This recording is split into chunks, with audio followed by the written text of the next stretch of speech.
प्रिया वर्मा जी, हरदोई से। जी, राधे राधे राधे महाराज जी। महाराज जी, मेरा स्वभाव है कि सही को सही, गलत को गलत कहती हूँ। इस वजह से मेरे परिवारजनों से मेरी बनती नहीं, चाहे मैं हूँ या कोई और हो। किसी के साथ गलत या अन्याय बर्दाश्त नहीं करती। कई बार बड़े झगड़े हो जाते हैं। मैं क्या करूं महाराज जी? मैं क्या बदलूं अपने आप को, या मतलब कैसे करूं महाराज? नहीं, बदलना तो बिल्कुल नहीं है, पर थोड़ा सा समझना है कि हमको अच्छाई का तो साथ देना है, पर बुराई से वैर नहीं करना है।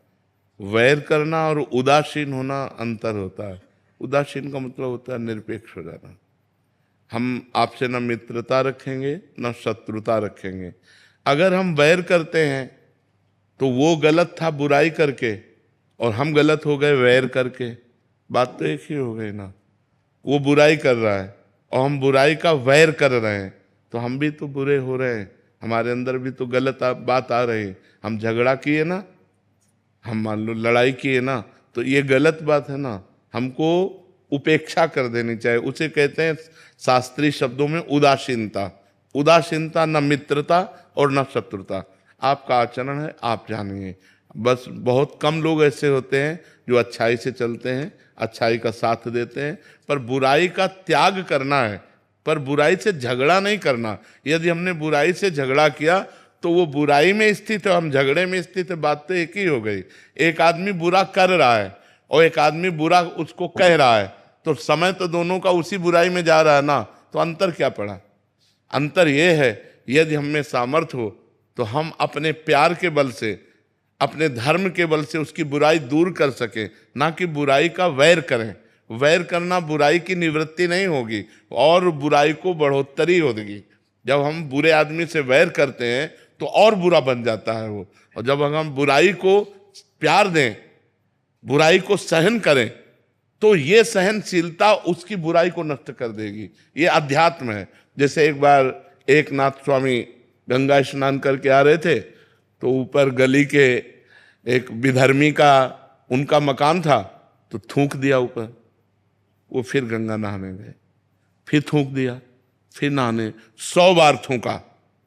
वो कुछ नहीं बोले, एक बार देखा भी नहीं गंगा स्नान करने।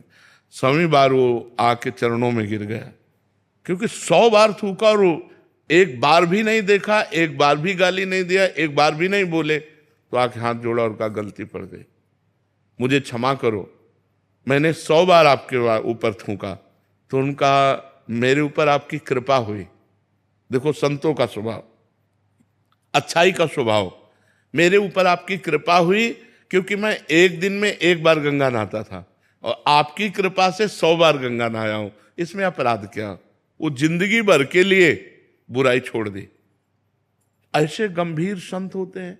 तो हमें चाहिए, अच्छाई हमारी यही है कि बुराई हमको परास्त ना कर पावे और बुराई से हमारा वैर ना हो पावे।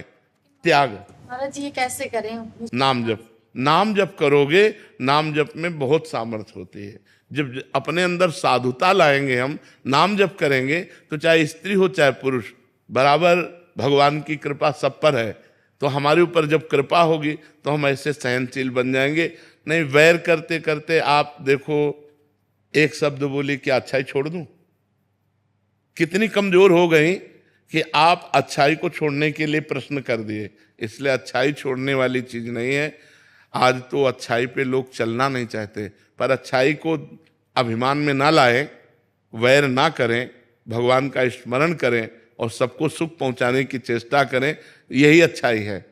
वो अच्छाई ज़्यादा अच्छी नहीं है जिसमें हम दूसरों को क्लेश दें, दूसरों से लड़ाई झगड़ा करें कि हम बहुत अच्छे हैं, आप गलत हो। ये ठीक नहीं है। इससे परिवार में लड़ाई झगड़ा होता रहेगा और आप अशांत रहेंगी और आपको अच्छाई से भी घृणा होने लगेगी कि वो अच्छाई किस काम की जिसमें रोज झगड़ा हो। इसलिए सही